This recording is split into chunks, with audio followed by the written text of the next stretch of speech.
Game series coming up from for the Guardians with the Twins. It's really important. They're 2 back as they start.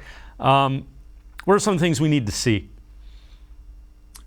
Well, first things first, they're going to need a big-time start tonight from Tristan McKenzie. The last time he faced Minnesota, he gave up a lot of home runs. He did not pitch well. Sonny Gray pitching tonight for the Twins has kind of been a thorn in the Guardians' side, even going back to his days with the Reds and Oakland, for that matter. So, big start for McKenzie tonight. The bullpen's a little bit taxed at the moment. I know that Morgan and Manny Clase are both rested, so that's a good sign, but it still starts with pitching. I know the lineup wasn't fantastic over the last 4 games.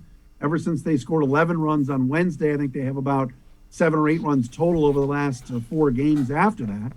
So the hitters got to get going again, but I think tonight it starts with McKenzie.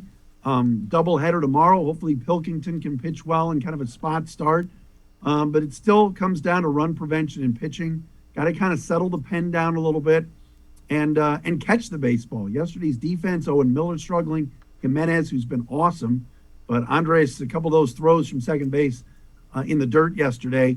You can't make those kind of mistakes and give extra outs to Minnesota. And you know the Twins will have a little payback on their minds because Cleveland kind of gave it to them a little bit last week in their place. Yeah, the thing that the way the Guardians are built to play, they don't have a power hitter, so you cannot give a team extra outs. You have to do all of the little things right, and they, quite frankly, they did not do that well against the Red Sox. They didn't hit the ball the other way. They didn't even take a shot trying to hit the ball the other way in a couple instances. And the way this team's constructed, you can't do that. No, and it was real frustrating yesterday because I thought Aaron Savali wasn't horrible. But you look at his stat line, you go, man, he got lit up. But no, again, he made pitches to J.D. Martinez on 2 separate occasions that should have been double play balls. I, for one, am not an Ahmed Rosario fan at shortstop. I know you have to have his bat in the lineup, but, man, I think there's such a better defensive team with Jimenez at short, Owen Miller at second, and Josh Naylor at first.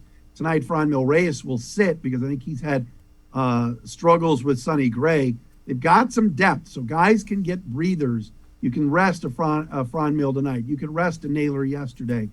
But to me, it starts tonight with McKenzie. Tristan is just, he's got to be better than he was last time out against the Twins, who hit him pretty hard. I think he will be. And we'll go from there. What's interesting with Minnesota, Dave, their pitching coach is leaving after this week. To go to LSU. To go to college baseball to be LSU's pitching coach. That's a head scratcher. Yeah. And hopefully a distraction with the Twins, because a first-place team losing a pitching coach to take a lesser position in college is a head scratcher. Yeah.